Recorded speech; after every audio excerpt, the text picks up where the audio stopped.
perilaku itu kita nggak bisa indikatornya tuh semata-mata hanya kuantitas gitu. Nanti kita akan lihat, kita akan belajar bersama-sama, eh, berikan hatinya, berikan pikirannya, berikan konsentrasinya, supaya kita benar-benar mendapatkan manfaat dari forum ini selama 1 jam ke depan. Oke, langsung aja saya berikan ke Mas Risam. Mangga, Ini Mbak Friska, makasih ya buat sama-sama. pengantarnya. Ini Mbak Friska dari PPKMI Pusat ya? Betul, betul Mas. Oke. Kan lupa ngendalin diri sama teman-teman semua nih. Ini Mbak Friska ini dari PPKMI Pusat. Oh iya betul, Berarti maaf. temannya Terima kasih Mas Risam. Mas Visto ya, Bu Rita ya, Mas Betul, Adi. dengan Bu Rita, dengan Mas Haryo. Dan sehari-hari di mana Mbak Friska? Kalau kerjaan sehari-hari saya di Yayasan Bina Berdaya Bangsa di Jakarta Pusat. Di Jakarta Barat, maaf. Yayasan? Bina Berdaya Bangsa. So, oh, Bina Berdaya Bangsa. Oh, Ya, oke, oke, sip, sip. kami baru, Terima baru, kasih. baru banget. Ya, Um, Nanti Mbak Friska bisa cerita lebih lanjut lah tentang Yayasan Bina apa? Bina Berdaya Bangsa. Berdaya Bangsa gitu. Bangsa. Ya Oke. ini kebetulan Baik. juga sih Mas Risang kami lagi apa buat kayak roadmap untuk di program di yayasan. Kami juga pakai yang Hmm? TTM ini gitu. Jadi menarik banget. Aku pengen Oh, ya, ya, belajar ya. sekalian. Ya, nanti sekali memperkaya aja kalau gitu Mbak Friska ya. Betul, betul, Jadi, betul. baik, baik. Ibu Bapak ini bahasannya teoritis, tapi saya coba bawa dalam perspektif yang praktis ya, supaya tidak terlalu memusingkan. Ya, saya tahu sih kalau belajar teori itu kadang ini apaan sih, gunanya apa dan sebagainya. Tapi kita coba tarik-tarik ya, supaya bisa ada manfaatnya buat keseharian kita, terutama dalam kerjaan kita. Nah, untuk memulai saya perlu ini apa namanya share screen. Jadi minta tolong Dok Basra atau Bu Ami, boleh saya diizinkan untuk share screen. Silakan Pak, silakan Pak. Oh, oke, thank you Dok Bas ya. Dibuatkan ini nih apa namanya jadi host. Baik, Bapak Ibu sekalian, kan kalau kemarin kita belajar itu tentang the plant behavior theory ya, theory of plant behavior. Jadi teori yang menggambarkan bahwa perilaku itu direncanakan. Itu adalah pengembangan dari the reason action atau TRA. Tokohnya ada dua tuh, ada Fishbane sama satunya lagi siapa itu. Tapi teori itu kan dasarnya adalah manusia yang rasional. Jadi kalau manusia itu dianggapnya melakukan sesuatu, misalnya pengen merubah perilakunya dari tadinya nggak pernah olahraga pagi jadi olahraga pagi, itu disebabkan karena dia punya tujuan tertentu yang ingin dicapai. Jadi ada motivasi yang didasarkan pada tujuan tertentu gitu, ya. Nanti kita dalam teori-teori lain kita akan belajar nggak selamanya gitu manusia itu menurut teori-teori yang lain gitu ya. Nah, TTM atau the Trans Theoretical Model, Trans Theoretical Model itu sebetulnya masih rumpun dari sisi rasionalitasnya ya. Walaupun ntar ada aspek-aspek lain yang serba apa namanya, sebetulnya secara teori itu tidak ini loh, tidak utuh gitu loh, tidak kuat Trans Theoretical Model itu. Jadi jadi dia tuh memasukkan banyak teori sebetulnya, teori-teori perubahan pelaku. Namanya juga kan trans kayak Trans TV. Sebenarnya kalau Trans TV itu bukan jadi apa melintasi TV-TV gitu loh harusnya. Atau kalau trans teori itu maksudnya beyond teori, di atas teori, lebih banyak teori, melintasi teori. Cuma gara-gara sekarang kalau bicara LGBTQ itu trans, orang trans, jadi apa arahnya kok ke arah ke orientasi itu. Padahal sebenarnya kalau trans tuh beyond, di atas, melintasi. Jadi ini maksudnya model yang sebetulnya banyak teori di dalamnya. Tapi yang jadi semangat utamanya teori ini itu adalah ini apa gambar undak-undakan ini loh Bapak Ibu ya. Dia tuh pengen menjelaskan kepada kita semua bahwa yang namanya perilaku itu tidak ujuk-ujuk gitu loh. Kalau dalam artikel tadi pagi itu kita bilang tidak seperti menyalakan lampu dari off ke on, teng nyala gitu. Jadi tidak tiba-tiba orang kemudian oh ya saya punya motivasi, saya melakukan Saya pengen olahraga, saya udah punya motivasi kuat, saya melakukan gitu. Jadi tidak hanya bertumpuk pada satu variabel. Kalau yang TPB kemarin, Theory of Planned Behavior atau perilaku yang direncanakan itu kan seolah-olah kalau dia punya sikap positif, langsung otomatis jadi perilaku. Artinya sikap positif lah, perceived norms atau perceived control atau behavior control. Kalau 3 variabel itu terpenuhi, jreng, maka terjadilah perilaku.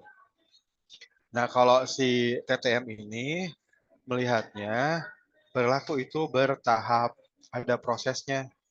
Nah, kita berada di mana itu nanti menentukan intervensinya apa, gitu. Nah, sekarang ini sebagai istilah aja ya.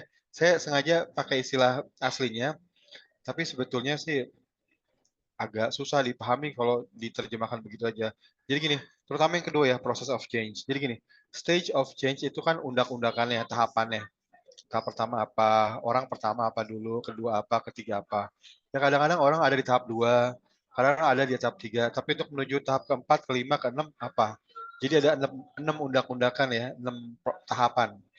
Nah, untuk mengubah orang dari tahap pertama ke 2, atau 2 ke 3, 3 ke 4, ke 5, dan seterusnya, itu ada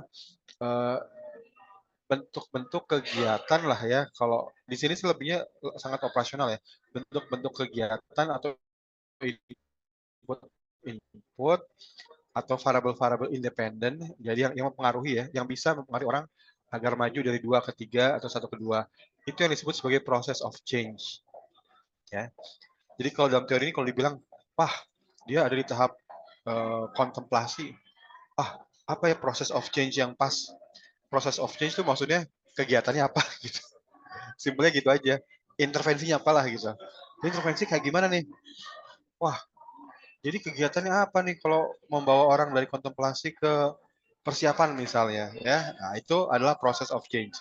Jadi stage of change itu tahapannya, process of change itu kegiatannya apa nih untuk membawa dari satu tahap ke tahap yang lebih maju gitu ya.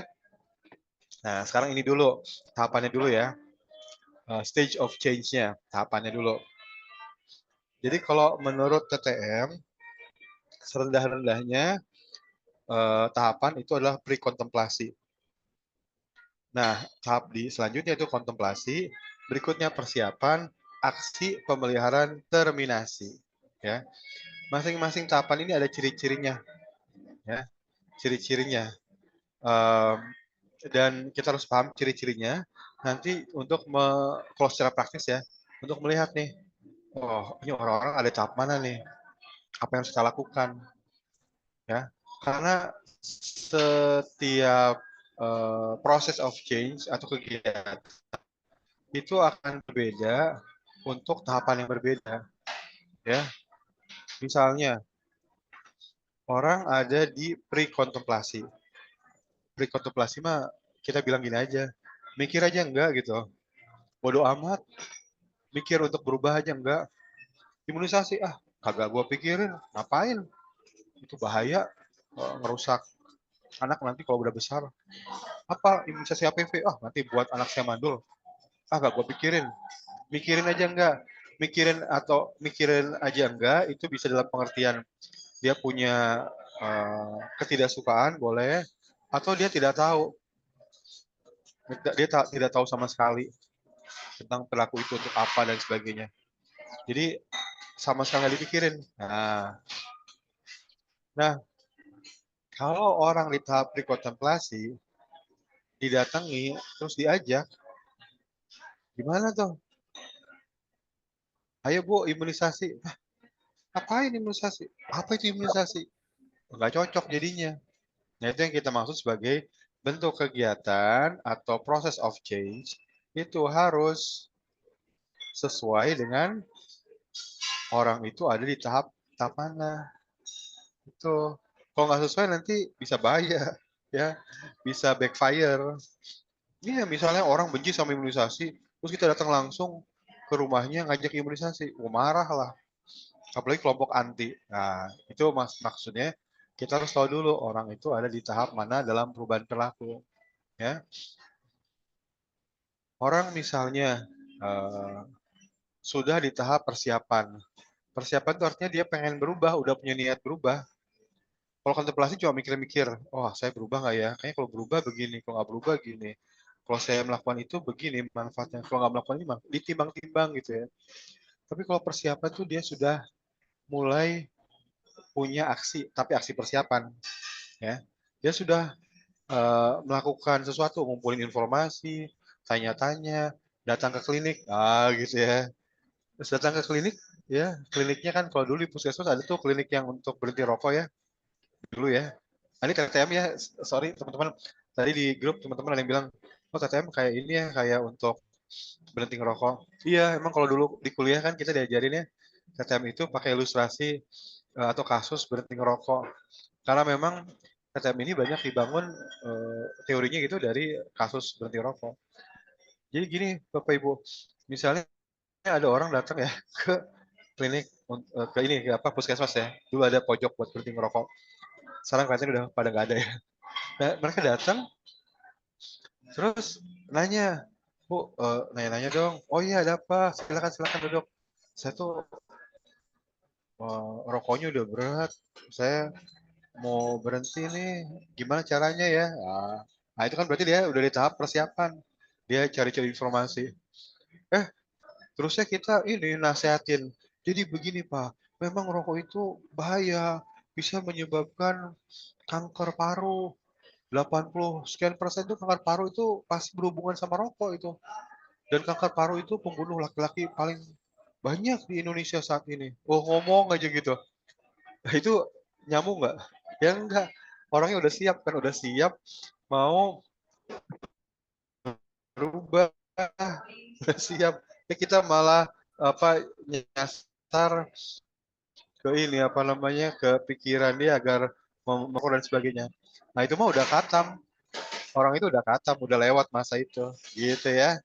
Jadi gitu Bapak Ibu, kita belajar tahapan ini itu dalam rangka kita menentukan bentuk kegiatannya apa. Jadi stage of changes kita pelajari untuk menentukan proses of change-nya. Gitu ya, kurang lebih ya. Nah, sekarang kita detail yang tadi ya, kita detailin lagi ya. Tapi sekilas aja mungkin ya Bapak Ibu ya. Pre-kontemplasi, boro-boro mikirin. Kenapa nih orang kagak punya niat, nggak mikirin mau ngubah perilaku, nggak mikirin mau makan sehat, bergizi seimbang, boro-boro mikirin harus makanan telur sebagainya, nggak mikirin kok, dia mikirin kerjaan aja. Ini artinya dia ada di tahap pre-kontemplasi, ya. Bahkan dia kalau ada kalau tahap pre-kontemplasi tapi karena sebabnya nggak suka gitu, itu kalau ada berita-berita, ya berita-berita atau informasi tentang yang dia nggak suka, dia akan hindari. Sama seperti kita aja, kalau misalnya kita scrolling gitu ya, TikTok lah atau YouTube Reel, itu topiknya kita nggak suka kan kita lewatin gitu aja. Ya.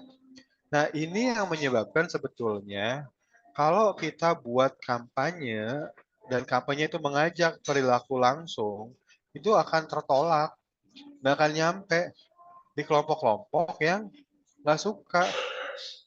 Nah ini jadi kayak gini misalnya kan kita kan suka wah apa buat kampanye gede-gedean gitu media massa atau sosial media ayo ajak orang imunisasi ya ntar dulu di mana posisi orang oh ternyata misalnya 30% yang kita sasar kita nyasar pakai sosial media kita sasar ya ternyata mereka tidak suka sama imunisasi benci gitu curiga dipikirnya ini adalah genocide dipikirnya adalah upaya untuk apa gitu ya merusak masa depan anak dan sebagainya generasi dan sebagainya.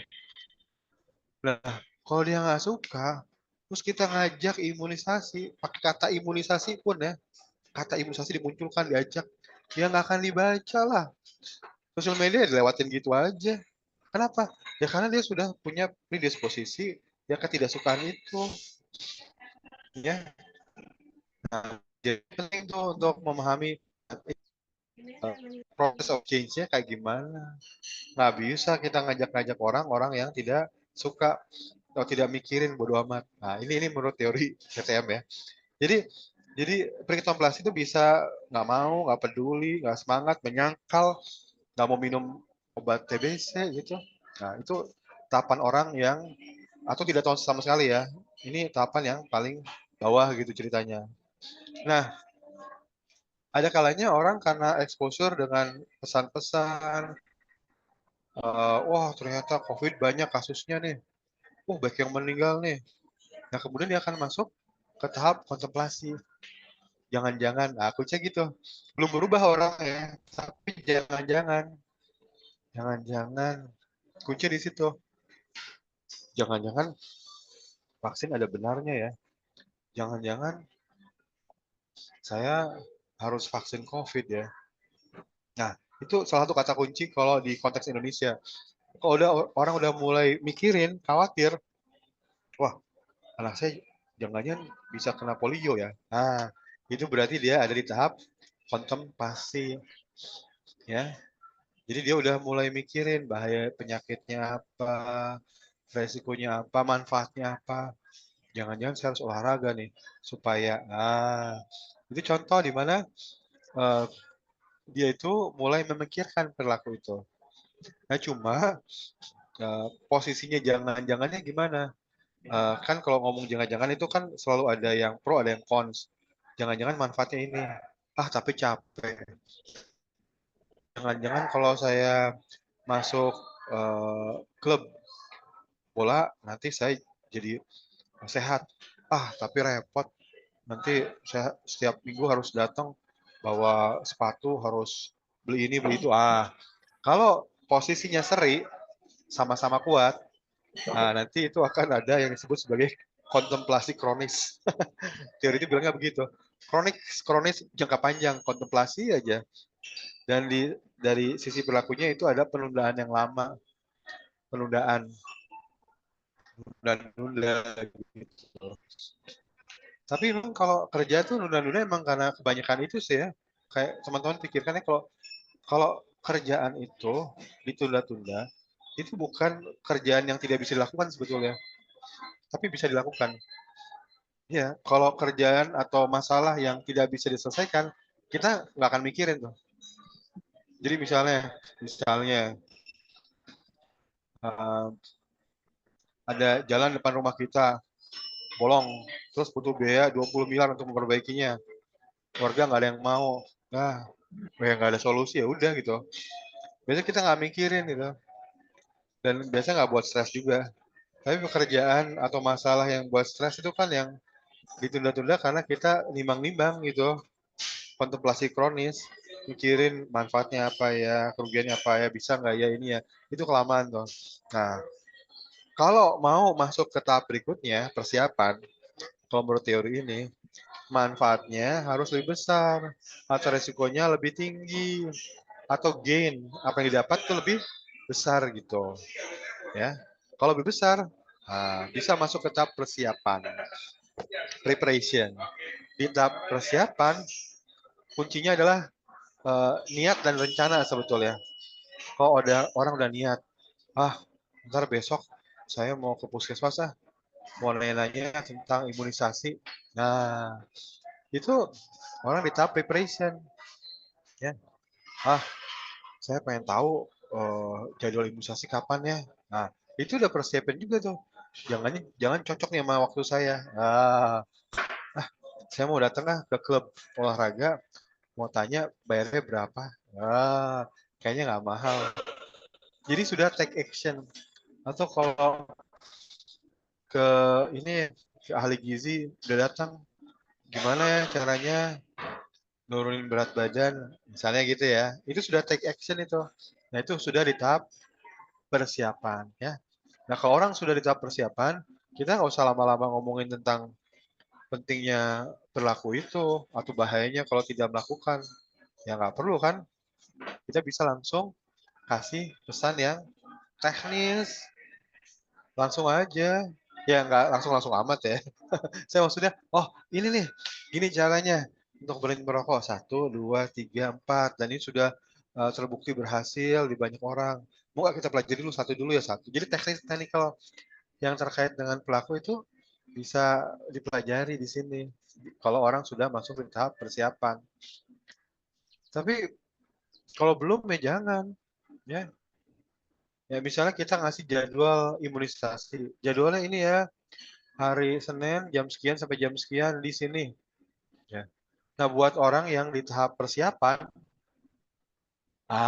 langsung, oh oke oke, oke bro, oke Sista, langsung saya ke sana besok ya. Karena dia sudah di tahap persiapan. Em, kalau di tahap aksi juga lebih lagi itu bisa gitu. Ya. Nah, ini tahap kedua ya. Nah, tahap berikutnya, tahap action. Nah, buat tahap 2, tahap 4 ya. Action. Kalau di action, orang sudah melakukan perilaku itu.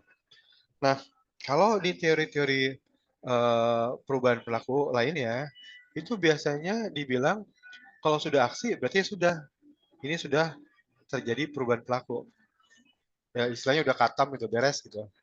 Nah, sudah itu orang sudah melakukan perubahan perilaku. Tapi kalau buat TTM belum belum belum tentu ini perubahan perilaku yang ajak, yang terpelihara, yang sustain, yang berlanjut, yang terus menerus, atau dalam bahasa agama istiqomah. Belum tentu itu. Kan ini kalau kalau di TTM pelaku itu kalau berlangsung masih bisa relapse. Relapse itu balik ke pola sebelumnya. Misalnya tadinya makan banyak sayur, jadi makan gula, karbo lagi misalnya gitu. Relapse gitu. Nah, makanya ada tahap pemeliharaan atau maintenance.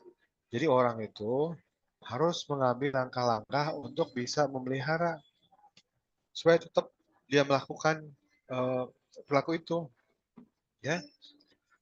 Karena kalau enggak nanti akan relapse. Nah, cuma caranya, nah ini proses of change-nya macam-macam. Dan kalau saya lihat sih ini sangat tergantung dari budaya budaya kita gitu. Kalau budaya kita yang dominan komunal gitu, komunal, kelompok, komunitas gitu, maka supaya memelihara perilaku itu kan harus ada bantuan teman, bantuan kerabat, bantuan peer, teman sebaya gitu.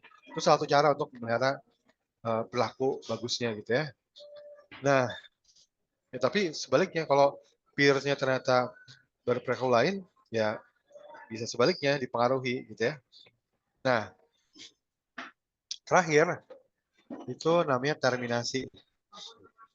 Terminasi itu artinya orang itu udah apa sudah benar-benar melakukan perilaku itu secara istiqomah berlanjut, udah nggak mikir goda-godaan, udah nggak mikir atau berkali atau mikirkan kembali ke perilaku sebelumnya. Kan di awal saya dibilang tadi ini lebih banyak di rokok misalnya ya, awalnya karena dibangun dari riset-riset untuk berhenti merokok. Jadi kalau udah terminasi itu sudah zero temptation dibilangnya, udah nggak tergoda sama sekali gitu ya. Bahkan dibilangnya total self efficacy, maksudnya itu nolaknya gampang gitu. Kalau muncul stimulus ya pengen ngerokok, iya ada orang ngerokok ya itu mah ngapain, jadi nolaknya gampang ya. Nah kalau udah itu dibilangnya bisa terminasi ya.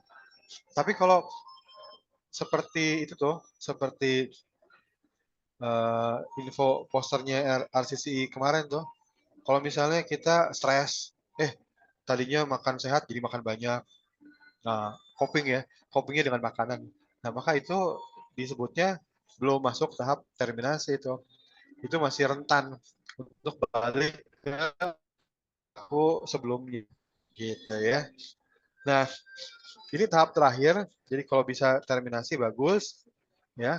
Kalau enggak katanya nanti bisa turun lagi ke bawah, apakah harus melakukan proses pemeliharaan lebih lanjut ataukah harus misalnya aksinya, atau jangannya jatuhnya sampai ke tahap kontemplasi, mikir-mikir ulang gitu.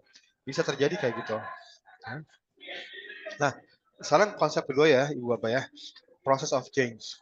Jadi intinya adalah apa nih yang perlu kita lakukan, kegiatan-kegiatan apa nih yang bisa kita lakukan, supaya bisa membawa orang dari tahap yang lebih rendah ke yang lebih tinggi undak-undakannya.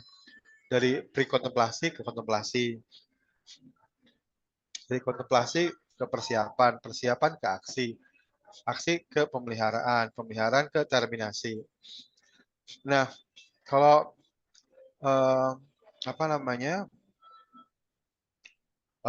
KTM ya di versi-versi terbaru tuh suka bawa ada 10 macam bentuk-bentuknya. Jadi itu setelah hasil meta-analisis ya.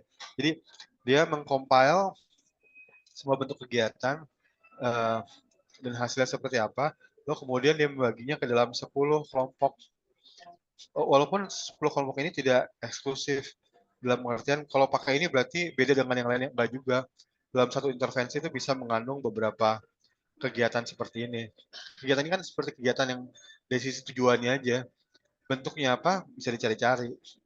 Ya, misalnya gini, yang pertama itu consciousness raising. Ini aja sebenarnya meningkatkan kesadaran lah gitu. Tapi kesadaran apa? Bukan kesadaran tentang perilakunya. Nah ini yang kadang-kadang kita berbeda ya. Bukan perilakunya. Jadi bukan pelaku misalnya imunisasinya berapa kali sebagainya, bukan. Tapi the why-nya sebetulnya. The why-nya. Kenapanya. Kenapa? Apa ya? Kayak misalnya imunisasi ngomong tentang penyakitnya. Penyakitnya apa? Bahayanya apa? Sudah bunuh berapa orang? Sudah buat berapa orang menderita? Apa buat cacat? Berapa anak cacatnya? Penularannya kayak gimana? Oh, menyebarnya mudah ya, mudahnya seperti apa dan sebagainya. Itu tuh yang harusnya ditingkatkan dulu pada orang-orang yang ada di dalam pre-kontemplasi, ya. Kalau enggak loncat misalnya, nanti enggak masuk dalam pikiran orang dan tidak bisa membawa orang itu ke tahap berikutnya. Misalnya gini, Wolbachia gitu. Wolbachia, nyamuk Wolbachia ya. Kalau menurut teori ini, nyamuk Wolbachia itu kan untuk menurunkan angka DBD ya, dengue. DBD itu apakah isu bersama semua orang? Biasanya enggak. Biasanya itu menjadi masalah yang diperhatikan buat sebagian kecil orang aja. Biasanya yang punya anak gitu ya. Taruhlah balita kan berarti 20% dari populasi gitu. Bahkan itu asumsi terlalu tinggi ya. Bahkan di kalangan kelompok yang punya balita pun mungkin tidak sebanyak itu. Biasanya sih ahli-ahli suka membagi kelompok itu dalam kategori 40, 40, 20 gitu ya. Maksudnya 20 itu orang yang mau mudah mengubah perilaku lah, 20.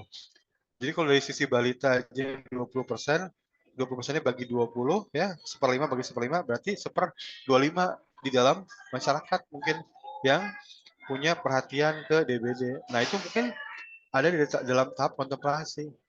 Nah jangan-jangan yang lainnya itu ada dalam tahap pre-kontemplasi. Mikirin aja enggak. Lah, terus kita langsung kasih nyamuk Wolbachia, suruh disimpan di rumahnya gitu. Dan kalau udah netes gitu terbang jadi apa-apain gitu. Nggak masuk. Loh, apaan ini? Akan DBD punya siapa, urusan siapa? Yang kayak gitu. Makanya harusnya ada kegiatan-kegiatan consciousness raising yang kuat. Ngomongin tentang DBD, ngomongin tentang korban-korban, ya, yang meninggal. Dulu saya masih ingat ya tahun berapa ya kasus DBD 2003 kalau nggak salah ya. Itu kan kalau nggak salah anaknya pesohor Butika Wibisono kalau nggak salah ya. Saya lupa tuh. Butika kalau nggak salah ya. Sampai meninggal gitu. Sampai meninggal gara-gara DBD. Dan itu orang tahu. Terus waktu kita buat kegiatan ke lapangan, kita bawa isu itu mudah. Karena orang perhatiin, oh iya ya, oh iya ya. Jadi tahap kontemplasinya sebenarnya udah beres. Diajakin untuk 3M lebih mudah. Tapi dulu belum ada 3M, apa dulu ya namanya? Lingkungan sehat lah, kalau nggak salah. Sama seperti waktu Jupe meninggal. Jupe meninggal, itu waktu itu saya lagi bantuin teman-teman, kalau nggak salah sih Aisyah ya. mereka buat ini kegiatan di komunitas namanya BSA ya, Balai Sakinah Aisyah, untuk mengajak ibu-ibu tes IVA yang kalau misalnya terdeteksi sekian persen lanjut ke pap smear. Kalau sekarang kan ada HPV DNA ya. Kalau dulu cuma 2 itu, tapi kalau di puskesmas itu kan tes IVA. Nah, berita Jupe meninggal itu sampai di kampung-kampung dan mereka tahu tentang kanker serviks, terdengar. Mikirin juga, oh kanker serviks, bahaya. Ketika kita mengintroduce, ini ada tes IVA nih untuk mendeteksi apakah ada peluang kemungkinan kanker serviks atau enggak, supaya bisa dicegah. Oh itu nangkepnya gampang. Nangkepnya gampang karena udah ada di tahap preconception udah lewat gitu loh ya. Nah, jadi conscious tracingnya tidak diperlukan. Tapi kalau orang boro-boro mikirin, ya harus tahap ini dulu ya. Harus melakukan ini ya. Jadi kurang lebih seperti itulah kalau teman-teman media yang melakukan pemberitaan Jupe itu secara tidak langsung membangun consciousness raising, kesadaran sebetulnya. Ya. Nah, berikutnya itu dramatic relief. Bedanya sama consciousness raising itu, kalau consciousness itu lebih ke apa rasional gitu ya, lebih apa data kejadiannya seperti apa. Kalau dramatik itu ya lebih dibuat emosional gitu. Kasusnya bisa satu tapi dibuat seolah-olah gede bisa juga ya. Nah itu kasus Jupe itu dramatic relief itu. Jadi ngerangsang emosi orang. Orang yang tidak tahu-tahuan tentang kanker serviks jadi tahu gitu. Ngeri itu. Wah, kayak gitu ya. Dramatic relief gitu. Nah, coba teman-teman kalau kita lihat ini ya. Ini data Globokan 2020. Kalau di Indonesia kasus kanker baru itu sampai hampir 400.000 tuh. Ya. Terus kematiannya, buset deh kematiannya. Apa di atas 70% itu ya. 234. Terus kalau kita breakdown perempuan kanker payudara 65.000, kanker rahim terus tahunnya 36.000 tuh. Atau pada saat 2020 ini. Sementara yang laki-laki itu 34.000. Dan kita tahu misalnya kalau rahim itu kan kesembuhannya paling berapa persen, di bawah 50% tuh. Jadi sekian banyak orang itu meninggal tuh.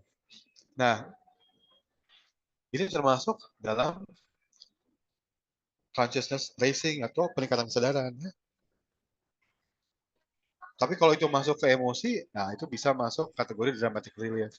Jadi kalau itu kan gaya akademisi biasanya gitu yang ngomongnya tentang data, kejadian, kasus, masukin ke teori. Kalau buat praktisi seperti Bu Baba sih yang penting kita tahu bahwa ada yang harus disasar nih. Orang tahu nggak masalahnya apa. Nah, itu berarti consciousness raising. Kita obak-abik nih apa namanya emosinya nih supaya takut, supaya sedih, supaya khawatir. Ah, itu dramatic relief ya. Saya tuh browsing tadi pagi ini data ini Mbak Friska ya tentang lung cancer, kanker paru gitu ya. Angkanya gede gitu di Amerika 228.000 setiap tahun apa namanya kena kanker paru, terdiagnosis kanker paru yang 80% tuh karena rokok gitu. Terus kemungkinan hidupnya 60% itu kalau diketahui secara awal ya. Kurang lebih seperti itu, tapi setelah saya baca-baca lebih lanjut ternyata yang paling banyak kalau dihitung angkanya ya, di dunia ya, kebanyakan yang mati itu karena terjadi di negara-negara dunia ketiga gitu atau negara berkembang kayak Indonesia yang tidak bisa diselamatkan ternyata gitu. Nah, lanjut ya ke 10 ini apa proses of change. Ada lagi yang namanya self re-evaluation. Kalau self re-evaluation itu sebenarnya teori untuk citra diri gitu. Bangun citra diri secara kognitif tuh maksudnya secara akal maupun emosional bahwa kalau kita melakukan perilaku itu nanti kita itu semua bagian dari itu. Jadi kita adalah itu gitu, kita adalah citra diri. Ini juga suka dipakai sama teori-teori perubahan buku-buku perubahan perilaku yang terbaru ya, kayak atomic behavior gitu. Citra itu penting gitu. Jadi kita namain diri kita apa gitu. Orang sehat, saya orang sehat nih. Saya lincah nih, lincah. Si lincah gitu ya. Terus nanti akan membantu kita untuk tetap melakukan perilaku itu. Nah, tapi self revolution itu dalam konteks process of change itu maksudnya, nah kita jangan harus membangun citra diri orang gitu. Sebagai apa? Agar dia mau mengadopsi perilaku itu, ya. Nah, kalau environmental evaluation, ini menarik juga nih sebenarnya. Teman-teman sudah banyak pakai di lapangan, cuma sekedar istilah aja mungkin ya, environmental evaluation. Ini maksudnya gini, kadang kita itu nggak mikir secara individual ke diri kita sendiri. Misalnya gini, kalau kita misalnya minum obat, apakah betul hanya terkait sama manfaatnya buat kita gitu, supaya kita sembuh, supaya kita bisa kerja lagi. Ya. Nah, ada kalanya itu terkait sama orang lain. Ya, kita minum obat supaya mak kita terlindungi. Kita minum obat supaya kita tidak menularkan ini kepada adik kita yang masih kecil. Kita minum obat supaya apalah orang lain gitu ya, orang lain tidak tertulari. Nah sebetulnya yang nomor 4 ini itu dalam praktek Indonesia sehari-hari itu justru yang utama. Jadi perilaku kita itu kan karena kita masyarakat komunal itu banyak ditentukan oleh pihak luar, baik secara real ataupun secara perseptual. Jadi kita suka menyesuaikan gitu. Apa namanya, orang-orang pada sholat Jumat, sholat Jumat gak enak, sholat Jumat. Gitu. Itu aspek ini juga environmental evaluation, melihatnya dari aspek sosial gitu. Oh, orang-orang pakai baju merah putih, wah baju merah putih ah. Ini juga yang membuka peluang stigma itu lebih mudah terbentuk gitu, stigma gitu ya. Jadi memperlakukan orang itu secara diskriminatif, berbeda dengan labeling dan macam-macam karena karakteristik tersendiri, apakah orang itu sakit apa, apakah orang itu dari mana, apakah orang itu kerjaannya apa, stigma gitu. Nah, itu kan hanya bisa dibangun kalau ada infrastruktur sosialnya. Jadi kalau orang saling kenal dan orang merasa bahwa oh ya saya harus tenggang rasa, oh saya harus memperhatikan orang lain, maka stigma itu kan mudah berlaku. Kalau orangnya individual, nafsi-nafsi, lu gua, dewe-dewe, ya stigma itu nggak bisa banyak berlaku. Ya kenapa ya urusan dia lah, not your business gitu, mind your own business lah. Nah, kita ini sebenarnya nggak gitu kan. Nah, makanya sebetulnya intervensi-intervensi yang sifatnya environmental re-evaluation harusnya kuat. Tapi di kita enggak. Di kita itu intervensi promosi kesehatan ya, untuk isu-isu itu banyak yang sifatnya individual. Individual buat manfaat atau buat bahaya orang per orang. Itu kayak misalnya penyakit, sampai penyakit malaria aja kan ngomongnya, Bapak apa minum Pak nanti supaya sembuh Pak, kalau nggak ntar relapse, ntar muncul lagi. TBC juga gitu. TBC mungkin karena ada stigma yang kuat ya. Imunisasi juga gitu. Padahal di masyarakat komunal, sebetulnya pesan-pesan yang sifatnya sosial itu lebih mudah ditangkap gitu. Ya, tapi ini kita kurang di sini ya. Jadi kalau yang environmental re-evaluation itu maksudnya melihat pelaku kita dikaitkan dengan pengaruhnya pada orang lain, gitu ya. Oke. Ya. Jadi misalnya perilaku merokok dengan second hand smoker, ya. Itu termasuk mencari aspek dari sisi orang lain. Kita ngerokok, yang rokok nggak apa-apa rokok, tapi hati-hati jangan dekat-dekat orang atau jangan dekat anak, itu bisa bahaya loh. Anak yang kanker udah banyak sekarang. perempuan yang kanker juga banyak. Wah, macam kayak gitulah. Nah, ini yang tadi saya bilang data tentang ini eh, rokok-rokokan ya. Jadi atau kanker gitu ya. Tapi intinya gini, kan ada 8,7 juta orang meninggal setiap tahun terkait dengan rokok ya. Terkait gitu ya. Kan tidak bisa dijadikan apa hubungan sebab akibat langsung gitu ya. Pasti ada perantara penyakit lainnya. Nah, 8,7 terkait dengan rokok. Nah, 1,3 itu adalah eh, kematian pada perokok pasif. Jadi dari 8,7, 1,3 itu sekitar berapa persen ya? 20% ya. Itu perokok pasif tuh. Kalau kita lihat faktanya, dari 1,3 juta orang itu, 90%-nya terjadi di negara-negara yang middle income countries. Ya, yang rokoknya ya sama-sama dengan para tidak merokok juga. Normanya normal tidak merokok, sehingga perokok pasifnya lebih banyak. Makanya yang meninggal pasif rokok itu kebanyakan itu dari di korban pasif rokok paling banyak itu di negara-negara dunia ketiga seperti di Indonesia ya. Nah, kalau ini yang self re-evaluation itu ya citra diri ya, membangun citra diri itu. Nah, ini yang saya bilang tadi bahwa kan yang tadi kita bilang tuh process of change banyak tuh ada 10. Tapi itu kan dipilah-pilah begitu. Kalau dalam intervensi itu nggak bisa kayak gitu. Kita atau dalam komunikasi ya, mau KAP, mau apa penyuluhan atau apa, kita bisa memasukkan banyak hal sekaligus gitu.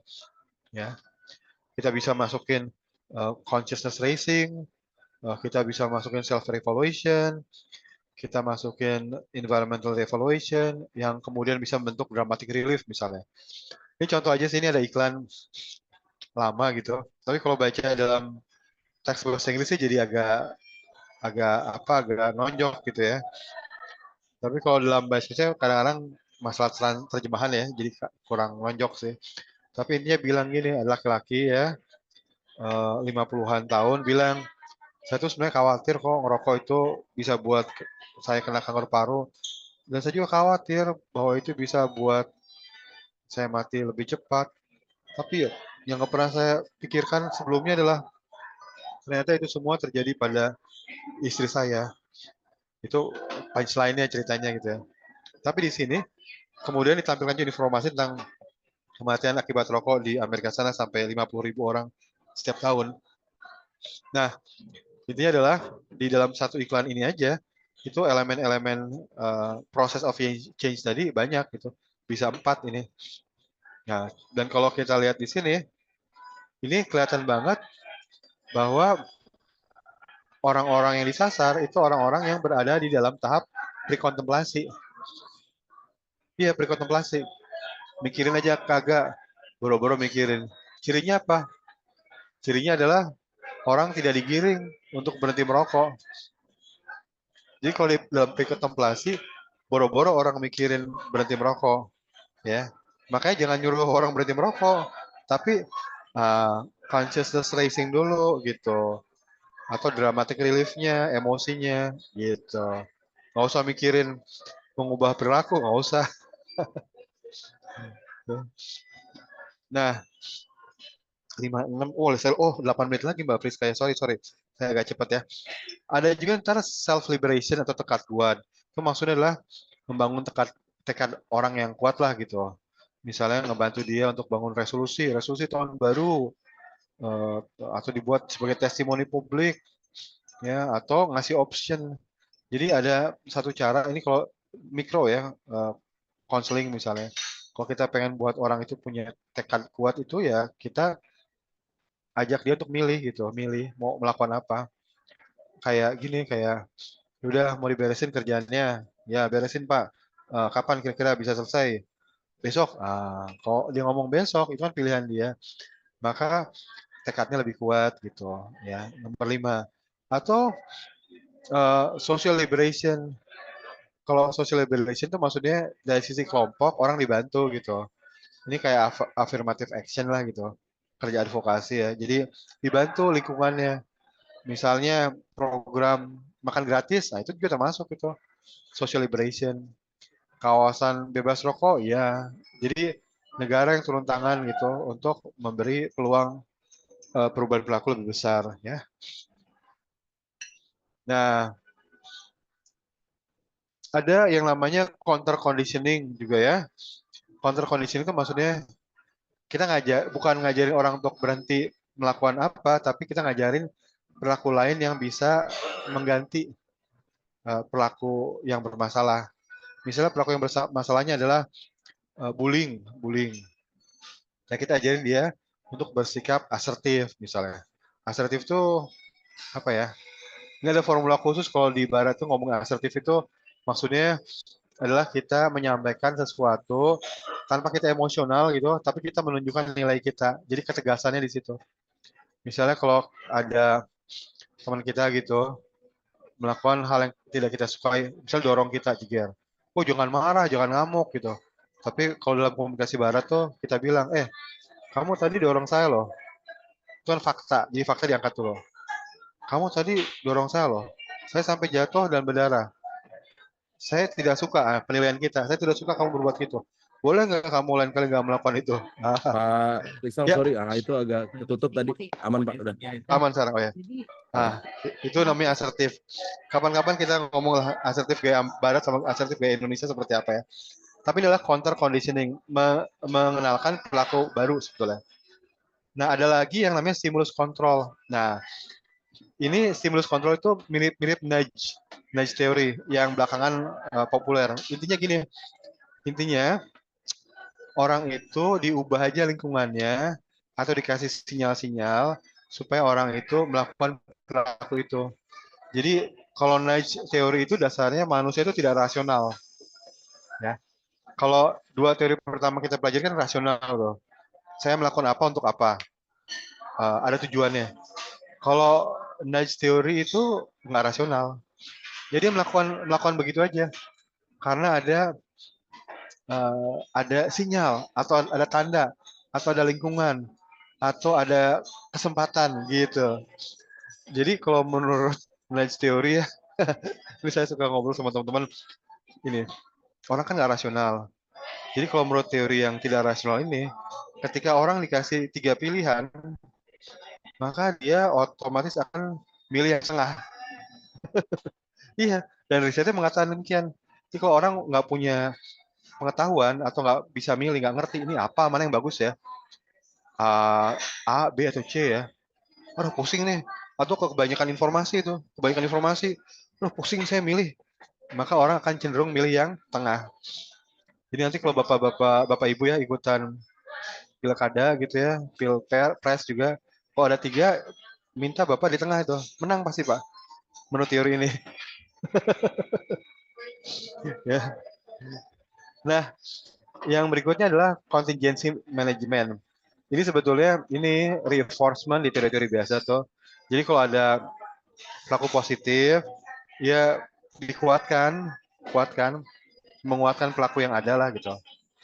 Terus yang berikutnya helping relationship yang terakhir ya, itu adalah dari sisi kemanusiaannya. Ini relasi sosialnya. Nah ini yang dipakai di banyak formula banyak dipakai di KAP nih. Jadi aspek relasi itu tidak rasional, tapi itu bisa membantu orang melakukan perilaku yang kita mau gitu. Sama seperti kita nurut sama orang tua gitu. Kan bukan karena perilaku atau saran orang tua masuk akal, bermanfaat dan sebagainya, enggak kan? Tapi karena kita nggak enak sama ibu kita lah. Nggak enak lah sama bapak kita. Masa bapak kita ditolak gitu ya. Nah kalau kita padankan ya antara tahapan sama antara stage of change sama process of change, petanya kurang lebih seperti ini. Belum semua masuk ya, karena ini kan teori yang juga tidak konklusif sebetulnya. Ini process of change ini kan didapat dari hasil-hasil riset yang tidak 100% gitu hubungannya, enggak. Ini ngomongin probabilitas gitu ya. Misalnya gini, kalau mau dari pre-kontemplasi ke kontemplasi, nah ini dia. Peningkatan kesadaran, tahu masalahnya apa, bahayanya apa, manfaatnya apa, resikonya apa, penularan apa, dan sebagainya. Ada dramatic relief, diobok-obok itu emosinya, takut, khawatir, senang, sebagainya. Sama environmental re-evaluation. Dampaknya ke orang lain, hati-hati loh. Orang lain ntar gitu loh.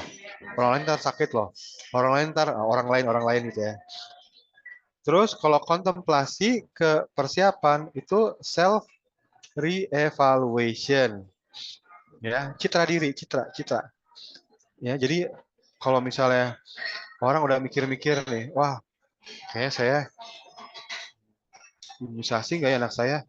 Kok manfaatnya lebih banyak ya imunisasi itu daripada bahayanya? Ah, itu yang KIPI itu kan cuma satu ya. Lainnya nggak apa-apa tuh. Jangan-jangan yang satu tuh karena begini begitu, bukan karena imunisasi. Wah, langsung masuk ke evaluation. Nah, citra diri ya, ibu yang care, ibu yang peduli, ibu yang punya mimpi anaknya sehat. Itu imunisasi. Gitu ya. Itu self re-evaluation. Kalau dari persiapan ke aksi, ya, misalnya, oh saya udah nanya-nanya nih ke klub, udah nanya-nanya, oh base sekian saya bisa, latihannya gitu, udah persiapan tuh. Maka yang diperlukan adalah, ya bisa gampang kok, udah gabung aja dulu. Atau kalau dalam bahasa-bahasa tag luar ya, Amerika misalnya, just do it. Just do it itu udah persiapan. Udah just do it aja lah. Lari, udah yang penting lari aja deh. Yang penting pakai sepatunya udah jalan. Atau yang penting show up. Udah yang penting nongol aja ke gym. Gitu itu self liberation. Nah, dari aksi ke pemeliharaan, ini yang contingency management, helping relationship, counter conditioning, stimulus control, ya. Jadi kayak stimulus control ya udah nanti eh, misalnya sepatunya ditaruh di di mobil, jadi akan mempermudah dia untuk berhenti dulu nge-gym. Atau misalnya sepeda ditaruh di depan, jadi setiap bangun udah langsung naik sepeda gitu ya. Itu stimulus control gitu ya. Counter conditioning juga bisa helping relationship supaya hubungannya dekat, ada kelompok pendamping sebagainya gitu. Sama contingency management tuh ya reinforcement yang bagus dikuatkan ya. Nah, ini contoh padanannya ya.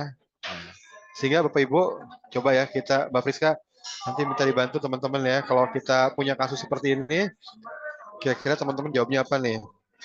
Ibu-ibu dikumpulin di balai desa, diajak untuk tes IVA. Disampaikan tesnya gratis di puskesmas, deket loh. Puskesmas yang deket itu cuma 300 meter, tinggal jalan, nggak perlu bayar. Terus hasilnya, satu ibu yang tes IVA tapi bukan berasal dari desa yang menerima sosialisasi. Ini kira-kira gimana nih memperbaikinya? Saya stop di sini dulu ya. Mbak Friska silakan. Baik, silakan Bapak Ibu. Ini kita ada kasus nih kayak gini. Jadi ibu-ibunya dikumpulkan di balai desa, terus udah dikasih tahu tuh manfaatnya ya. Terus tesnya gratis, manfaatnya itu ya, berarti nggak perlu bayar, tinggal datang aja. Terus hanya hasilnya adalah satu ibu yang tes IVA. Nah, alasannya karena memang desa tersebut ternyata tidak menerima sosialisasi sebelumnya. Nah, apa nih yang bisa diperbaiki dari yang kita pelajarin tadi dari teori trans-theoretical model ini? Bagaimana kita bisa memperbaiki untuk meningkatkan permintaan tes IVA-nya? Mangga, silakan Bapak Ibu yang mau memberikan komentar, memberikan jawaban, silakan. Atau berbagi mungkin pernah ada kira-kira yang dihadapi di lapangan kayak begini mungkin. Silakan. Ini mungkin kita karena sampai waktunya sampai jam 12, saya kasih waktu 5 menit. Gimana Mas Risang? Oke ya? Oke. Pak Risang nih ketutup Pak Risang, kotaknya Pak Risang. Sudah? Sudah. Sudah Pak. Oke, silakan. Ada Bapak Ibu? yang mau Dapat memberikan ini? dapat pulsa nggak ini Mbak Friska? Dokter Wah, Basma. itu harus kita tanya ke Mbak Ami nih. Ke Bu Ami. Boleh, boleh. Yuk, yuk. Tuh, dari Bu Ami udah ada tuh katanya bakalan dapat pulsa ya. Pulsa Yang jawabannya berapa benar dan sesuai ya. jawabannya benar dan sesuai. Nah, tuh ada rewardnya, Bapak Ibu, silakan. Dicoba dulu aja ini supaya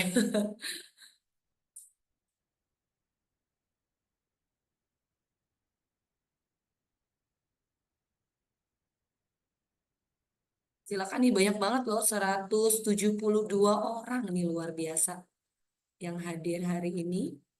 Apakah ada yang dari 172 ini mau mencoba? Kira-kira bagaimana kita bisa memperbaiki? Boleh tulis langsung ya, boleh Mbak Friska ya. Kayak udah Boleh, mulai boleh. banyak yang Mau ditulis langsung boleh. Ini udah ada nih yang mulai menuliskan di kolom chatnya.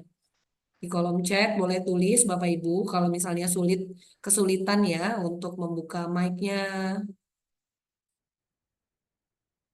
Ini udah ada dari Mbak Dina Lumban Tobing, dari Ibu Dina Lumban Tobing katanya sosialisasi kenapa IFA penting. Nah, jadi melakukan sosialisasi Pak Risang. Manfaat ya IPA sosial. tesnya kayaknya. Ini dari siapa nih? Dari siapa? Silakan. Tadi yang sudah mulai ada bersuara. Izin Bu, saya Heni Bu. Ibu Dari Heni. Ibu Sudinkes Heni dari Jakarta mana Bu Utara. Heni? Dari Sudinkes Jakarta Utara. Bu, gimana Mau Bu? coba ya Bu, Mangga silakan. bagaimana untuk memperbaiki peningkatan permintaan tes IVA ya Bu? Iya, betul Bu. Ya, tentunya kita bisa berkolaborasi dengan, ini kita ngomong di desa tadi ya Bu ya, misalnya di desa Betul. tadi. Kita berkolaborasi dengan perangkat desa untuk membantu kita dalam rangka memberikan manfaat dan hasil yang didapat apabila kita melakukan IVA tes di desa tersebut. Gitu, Bu. Jadi sampai dengan manfaat yang didapatkan dari pelaksanaan IVA tes di desa tersebut. Baik, berarti ini kayak consciousness tadi ya Bu ya? Iya, kita mengajak dengan lintas sektor, dengan orang-orang tokoh masyarakat, mau di Ya, masjid, mau di di tempat-tempat pengajian. Biasanya kan sasaran kita adalah ibu-ibu ya, Bu. ya, ya. Ya, gitu aja sih, Oke. Bu. Siap, Bu. Baik. Izin menjawab, Bu. Mangga silakan. Ibu Ya, Ari dari Divisi Jepara. kalau kita lihat kasus di layar itu, ini masih dalam tahap prekontemplasi. Jadi harus kita pahami bahwa masyarakat atau ibu-ibu tersebut ada dalam tahap itu, sehingga perlu kita lakukan pemahaman dengan sosialisasi, baik itu tentang IVA itu apa, kemudian manfaatnya apa, sampai dengan tesnya tidak bayar ya, dan bahayanya apa gitu kalau kita tidak pernah ada screening tentang IVA tersebut.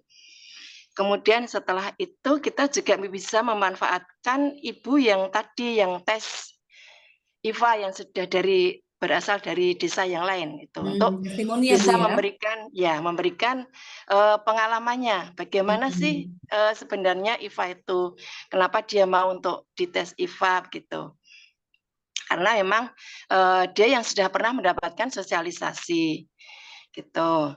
Kemudian setelah ada contoh tersebut baru kita tingkatkan lagi untuk bisa bagaimana tingkatkan ke tahap kontemplasi. Jadi sudah bagaimana kita lihat lagi bagaimana sasaran kita sudah ada enggak kemauan untuk dia sudah tahu manfaatnya, bahayanya apa untuk si aservik itu. Nah, kemudian manfaat yang bisa diperoleh. Nah, baru itu kita tingkatkan lagi edukasi kita supaya mereka kalau bisa menerima berarti kan ada kemungkinan dia nanti juga ikut tes IVA. Begitu Bu, terima kasih. Terima kasih Bu Ari. Baik, silakan ini dari tadi udah ada yang raise hand, takutnya nanti tangannya pegel ya. Ini dengan Pak Alfarisi atau dengan Ibu Alfarisi? Halo, Oh ya, Bapak, silakan Pak. ya, kedahuluan sama ibu yang barusan tadi tuh. Iya, iya. Pada pokoknya sosialisasi yang terbaik itu adalah orang yang mengalami langsung yang menyampaikan. Hmm. Jadi peserta yang lain itu lebih meyakini kalau yang dilakukan oleh petugas itu tidak membahayakan dirinya. Yang kedua, kita berkaca pada COVID-19 kemarin, Mm-mm. saya kira berbagai teori itu apa namanya runtuh begitu saja ya, tatkala panitia menyediakan berbagai macam sembako.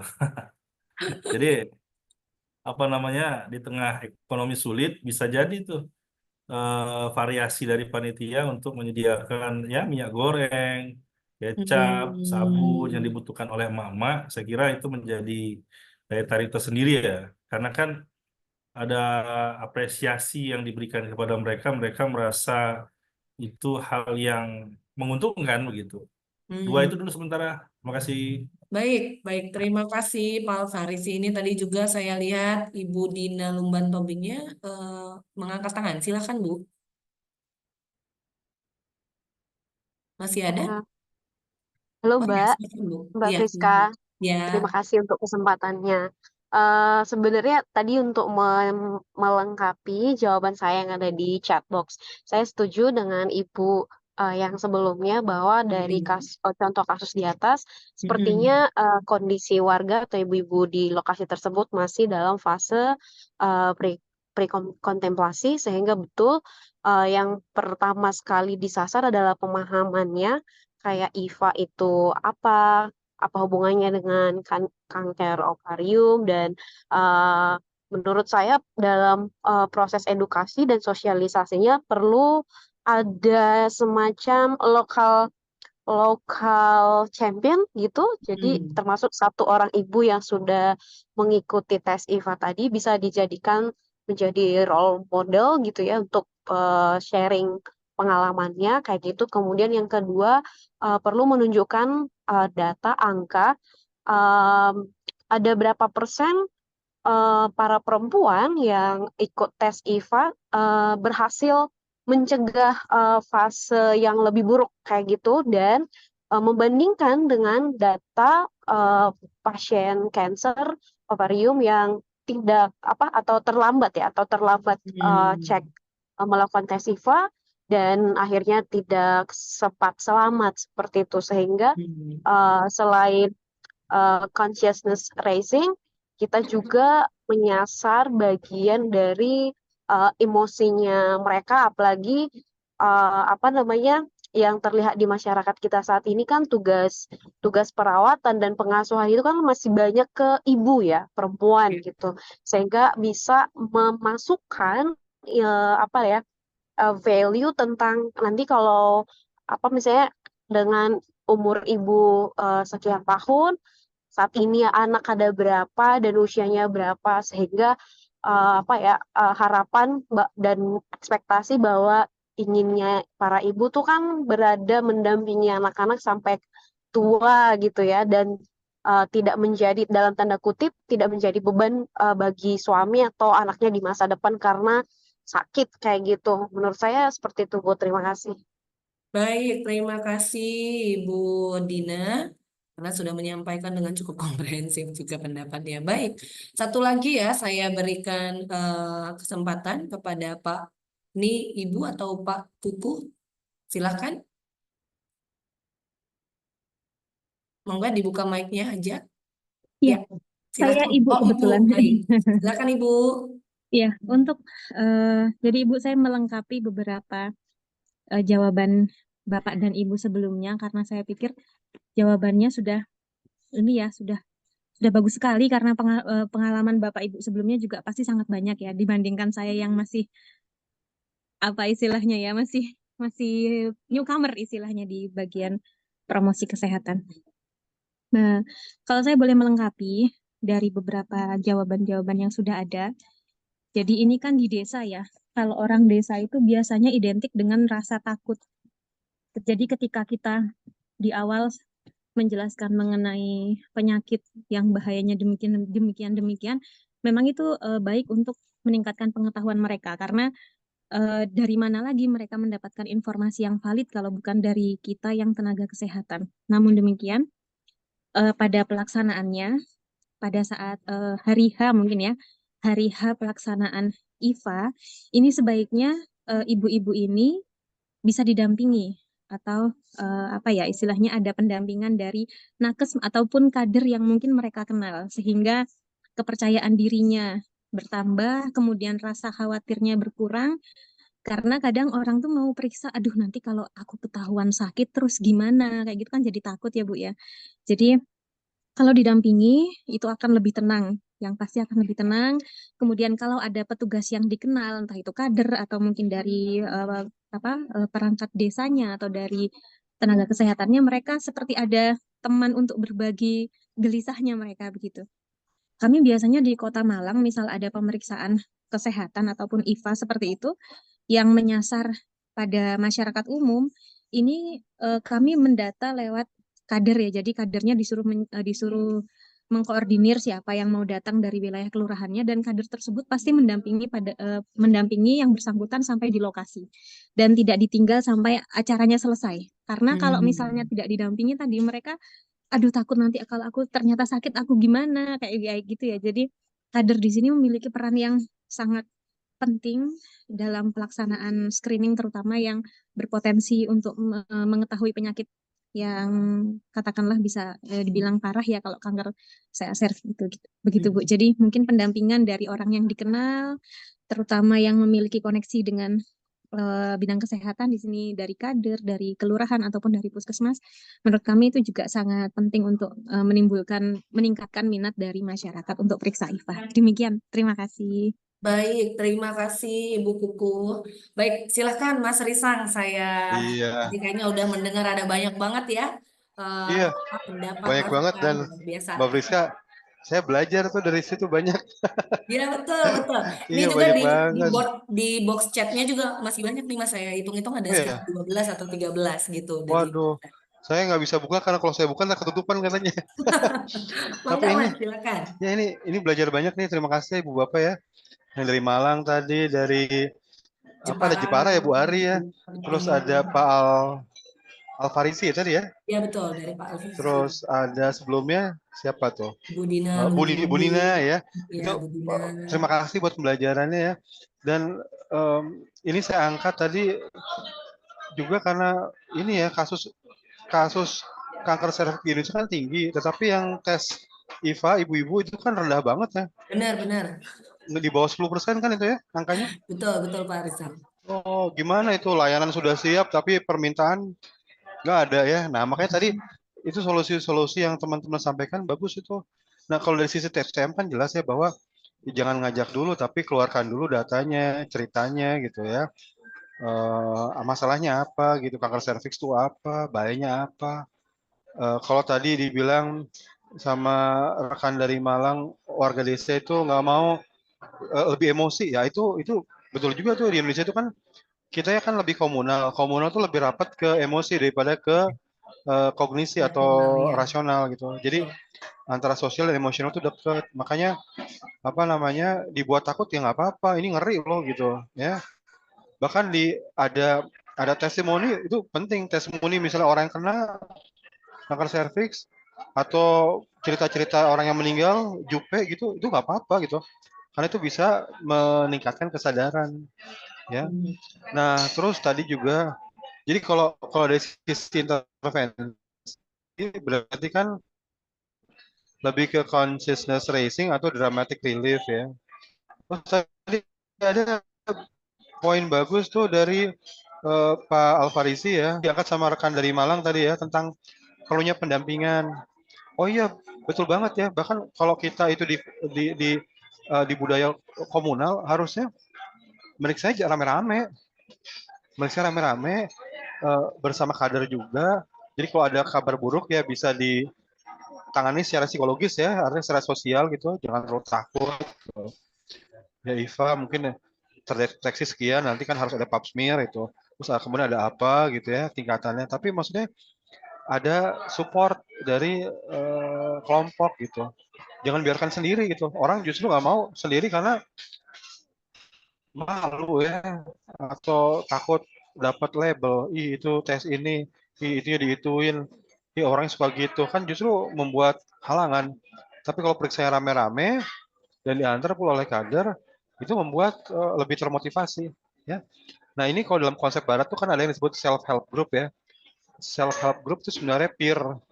Jadi kayak TBC gitu ya, TBC penyintas TBC gitu, ngebantu orang-orang yang sakit TBC itu self help group. Sebetulnya kalau di Indonesia yang komunal ini harusnya digalakkan ini karena ini kuncinya gitu. Kunci perubahan perilaku kalau di dalam konteks kelompok ya kelompok gitu. Jadi bukan individual. Jadi misalnya gini, kalau pengen bangun perilaku makan sehat ya harus edukasi di kelas gitu secara berkelompok gitu. Pakai konsep-konsep berkelompok. Imunisasi jangan individual tapi kelompok gitu. Tes IVA juga kelompok gitu, rame-rame gitu. Nanti kalau ada masalah ditangani rame-rame ya. Nah, yang cocok sebenarnya ini, tapi ini justru lebih banyak dipakai di barat gitu. Kalau di kita biasanya yang kelompok-kelompok penyintas itu ya ada ya hidupnya dibantu juga tapi bukan sebagai intervensi utama kelihatan ya. Nah, Bapak Ibu sekalian terima kasih itu untuk ini. Nah, buat ini buat tugas. Mbak Priska sorry ya, saya kasih tugas ya. Mangga, silakan, Bang Ini Tristan. ini kasus nyata apa namanya? Teman Promkes di Palu ya. Itu yang saya ngobrol terus saya dapat cerita ini. Cuma saya pengen gunakan kasus ini untuk Ibu Bapak analisis dengan TTM itu. Jadi seorang remaja terdiagnosis TBC namun menolak minum obat. Dia merasa sehat dan tidak sakit sehingga memandang tidak perlu minum obat. Dalam tahapan pelaku, di mana dia berada tuh? Nah, stage-nya apa? Yang kedua, apa yang bisa dilakukan? Nah, berarti ngomong tentang process of change. Kegiatannya apa, pesannya apa. Nah, ini adalah PR kita nih. Nanti silakan dikumpulkan. Kan nanti akan ada linknya ya, nanti dikerjakan di linknya. Nah, nanti kita lihat hasilnya seperti apa. Itu dulu Baik, mungkin ya Mbak Prisa dari saya. mantap. Wah, ini luar biasa nih Terima kasih Bapak Ibu. banyak. Luar biasa, luar biasa. Makasih Mas Risang. Baik, terima kasih Bapak Ibu untuk semua perhatiannya dan juga apa kemauannya untuk terus belajar ya gitu. Dan tadi juga kita udah dikasih PR. Semoga PR-nya kita menjadi murid yang baik gitu. Kita PR-nya kita kerjain bersama-sama nanti ya. Hari ini udah dikasih teorinya karena memang harusnya belajar kayak gitu ya Mas Risang ya. Langsung praktek, sharing lagi apa yang udah didapetin supaya benar-benar ngelotok dan memang benar-benar bisa bermanfaat gitu. Apa yang kita pelajari selama 1 jam, sudah 1 jam ke belakang tadi gitu. Jadi kalau misalnya saya bisa menyimpulkan gitu bahwa dari TTM ini gitu bukan teman tapi mesra ya Bapak Ibu, tapi trans theoretical model gitu ini adalah apa model yang diberikan gitu untuk perubahan-perubahan perilaku gitu untuk melihat sebenarnya lagi di proses mana gitu atau di tahapan mana gitu kelompok masyarakat ataupun kelompok orang yang sedang kita layanin gitu ya di dalam dunia kesehatan. Kemudian yang kedua adalah apa intervensi yang kita bisa berikan di setiap tahapannya itu karena pasti berbeda-beda gitu dan kita bisa melihat kita bisa mengenalnya kalau misalnya diberikan intervensi yang cocok, kita harapkan bahwa akan ada perubahan perilaku gitu. Jadi eh, itu ini bagus banget gitu. Ini kita bisa praktekin sama-sama nanti dan mungkin kayaknya Bapak Ibu juga udah ada yang mempraktekkan ya sebenarnya di lapangan. Berarti tinggal dikembangkan aja nanti ke depannya. Oke, terima kasih Mas Risang untuk pemaparannya siang hari ini. Sungguh menyenangkan bisa belajar langsung juga dari kasus-kasus yang ada gitu dari teman-teman juga tadi yang udah menyampaikan ya beberapa apa masukan-masukan, beberapa menceritakan bagaimana di lapangan apa yang sudah dilakukan itu juga menambah apa khasanah pengetahuan kita semua. Jadi saya kembalikan lagi nih ke Mbak Ami, gimana untuk selanjutnya? Karena tadi udah banyak nih Mbak Ami.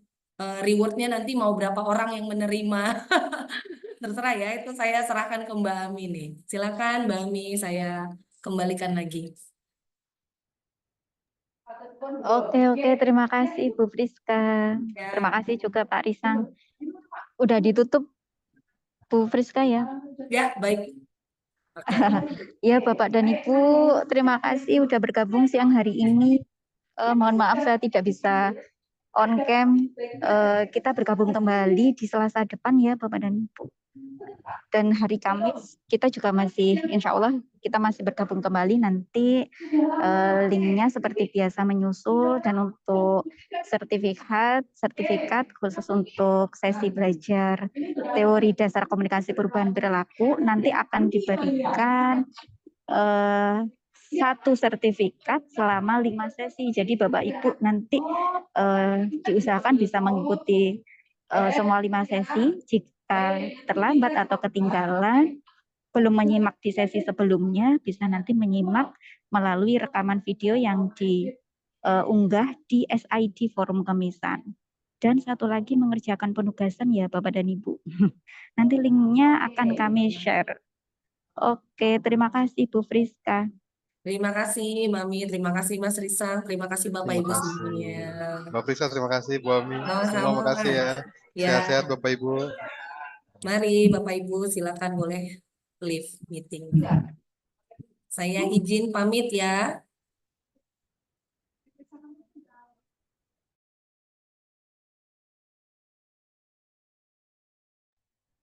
Terima kasih. Mohon izin pamit.